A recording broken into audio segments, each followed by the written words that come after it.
جالي التعليق ده من أخت فاضلة بتسألني لو سمحت ايه هو دواء ال ADHD. السؤال ده بتسألني على فكرة كل يوم، ودلوقتي انا هحاول اجاوب ان شاء الله واقول لكم ايه هو السبب اللي بيخليني صراحة عمري ما بقول اسم الدواء كده صراحة في كل فيديو مثلا واديكم الحل السحري. مثلا الدواء اللي انا باخده انا شخصيا او اللي كنت باخده قبل كده، يعني اولا يا حبايبي ادوية ال ADHD مش زي مثلا دواء البرد كده بناخد مثلا حباية ونخف. ادوية ال ADHD عبارة عن عائلات مختلفة كاملة صراحة، يعني منشطات، محفزات، وادوية غير منشطة. الدواء بيتفصل تفصيل كده على يعني مقاس كل مصاب بال ADHD او كل مريض، يعني اللي يعني بيحدد الموضوع ده طبعا الجرعة اللي هتناسبك، الدواء اللي هيناسبك، اكيد سنك، وزنك، اسلوب حياتك، والاهم طبعا من كل ده هل عندك تشخيصات تانية متداخلة. يعني لو عندك مثلا اكتئاب، عندك قلق مع ال ADHD واخدت دواء مثلا منشط زي اللي انا كنت باخده، صراحة يعني ممكن يجي لك نوبات هلع وتوتر تدمرك لو خدت جرعة غلط مع الاكتئاب والقلق وال ADHD مع بعض. عشان كده الدواء اللي يعني هينفعني انا ممكن جدا يؤذيك انت. تاني حاجة يا حبايبي، وده اكبر فخ او خرافة صراحة الناس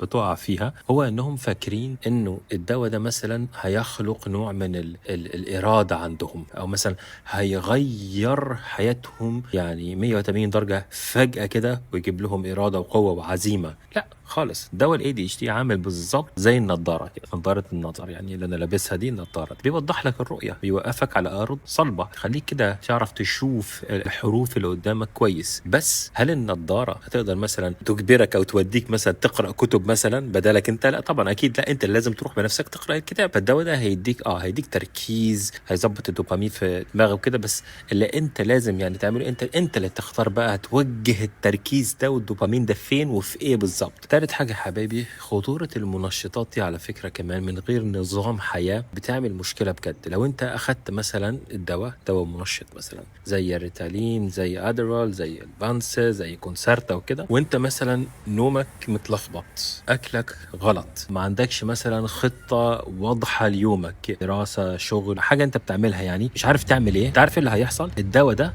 بيفرز دوبامين وتركيز عالي جدا، يعني فهتلاقي نفسك عملت هايبر فوكس اللي هو فرط في التركيز، استهلكت نفسك تماما وكل تركيزك في ان انت قاعد تتفرج على التيك توك مثلا لمدة 6-7 ساعات ولا حاجة زي كده. فالدواء يا حبيبي من غير نظام بيعقد الدنيا اكتر. رابع حاجة واخر حاجة، تجربتي الشخصية بقى، انا جربت انواع كتيرة من الادوية، وجربت جرعات او اسمها ايه جرعات مختلفة مع الدكتور بتاعي كذا مرة، غيرت يعني على حسب بقى يعني شكل حياتي وكده. في البداية طبعا انا كنت باخد الدواء يعني المدة عشان بس اعرف زي ما قلت اقف على رجلي على ارض صلبة كده وابدا افهم دماغي وكتالوج دماغي وكده. لكن دلوقتي انا باخدش دواء بقى لي فترة طويلة، باخدش دواء على الاقل مش بشكل يومي، لانه انا بقيت بستخدم الدواء ده كده زي اداة، تول بيسموه، في ايام اللي مثلا في ضغط كتير كده، شغل تقيل مثلا، او محتاج اركز، حاجات زي كده يعني. بس ده استثنائي اكتر. يعني الخلاصه يا حبايبي، بلاش لو سمحتم تدوروا على طرق المختصره دي، يعني مثلا قولوا اسم الدواء، لان اصلا مفيش حد لازم تروح لطبيب متخصص تتكلم معاه وتفهم كتالوج، مفيش حد يقدر يجيب لك الدواء ده، انت لازم تروح لطبيب. فالدواء ده اداء يا حبايبي بيساعدكم ان شاء الله، لكن